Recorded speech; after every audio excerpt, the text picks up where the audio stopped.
Қайырлы күн оқырмандар, қалайсыздар? Мынау өткенге сарайшықтың жолы ғой. Екі жағын осылай бал соғып көтеріп қойған еді ғой. Сол жол жауып қалып, жұрттың бәрі өзімізде осы бүткіл таксистерде мына Хамит Ерғалиев ауылымен жүрген едік қой.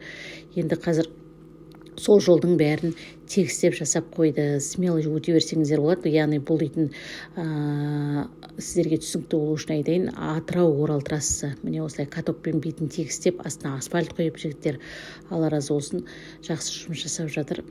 Міне қазір енді смело өте беруге болады. Астының бәріне тұрба салып, бетіне осылай топырақ салып, одан кейін асфальт салып, осылай катокпен тегістеп, оның үстіне түнде жүруге жүргізушілерге ыңғайлы болсын деп, осылай екі жағына туманектерде салып қойған.